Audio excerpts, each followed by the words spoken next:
John Denver's Leaving on a Jet Plane was my song. I'd sung it dozens of times as I rode my horse, Omar, to see my dad at his warehouse in Rochester, Minnesota, sweat pouring down the sides of his face, his beaming smile as soon as he saw us cantering along the side of the road, me belting out, "Babe, I hate to go." That summer, I was 10 years old, and I had been in the golf club swimming pool for hours, refining my diving and underwater swimming skills. With puckered skin, I slipped on shorts and a top and went off to search my father. I took a shortcut through the clubhouse, down the stairs, and out the back door, which overlooked the third hole. Through the tall pine trees that framed the fairway, I saw my daddy, seated between a few other club members at a long folding table. Then I spotted John Denver in mid-swing. John Denver! I'd have recognized him anywhere. I watched him smack that ball, saw it toe off the end of his club, and soar toward the 18th hole, where it stopped suddenly with a thud, hitting my father hard in the middle of his forehead. He fell backward, taking the chair with him. I raced toward him, pushing past the dazed men on either side, and put my hands on his cheeks. He was out, and his forehead was already swelling. I looked up and saw John Denver striding quickly toward us. I also saw a single ice cube resting on the grass next to an empty glass that must have been my father's scotch and water. I placed the ice cube on the growing golf ball-sized knob on his head and held it there. "Is that your daddy?" John Denver asked. "How is he?" I couldn't answer. I was starstruck. I'd lost track of my ice cube, and now all I saw was the famous big man's face and wire-rimmed glasses. There was no need to call for a doctor. We were on a golf course in Rochester, Minnesota, surrounded by doctors who all worked for the famous Mayo Clinic.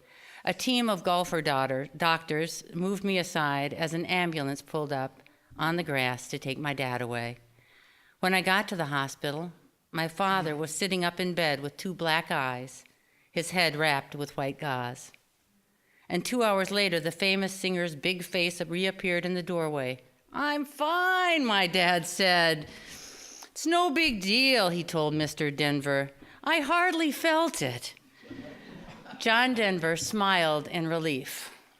My dad smiled his most gracious smile.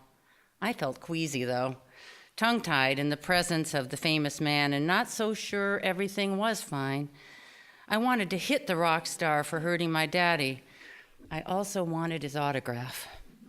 And before he left, I wanted him to put his arm around me and sing, "So kiss me and smile for me.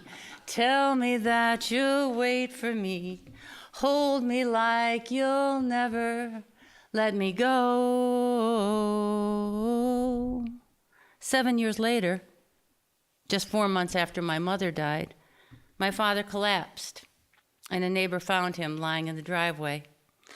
The doctors had no clue what had happened, but tests revealed an aneurysm behind the exact center of his frontal bone, right where the golf ball had hit him. The surgeon drilled a hole in the center of my father's forehead and clamped the aneurysm. He was saved, but he was not fine. He was in a coma. 3 weeks later, on the morning of my 17th birthday, I put on my prettiest dress and went to St. Mary's Hospital and found his bed empty in the neurointensive care unit. I panicked as a nurse took my arm and led me down a corridor to another room that I was sure they were going to sit me down and tell me he was dead. But instead, Dad was sitting at a table with two black eyes, wearing a turban of white gauze. Before him sat a birthday cake with lit candles and a bouquet of yellow roses. He barely mouthed the words to happy birthday. I was tongue-tied and starstruck all over again. But as I drove away from the hospital that afternoon, I found my voice whispering the line, "Already, I'm so lonesome, I could die." Thank you.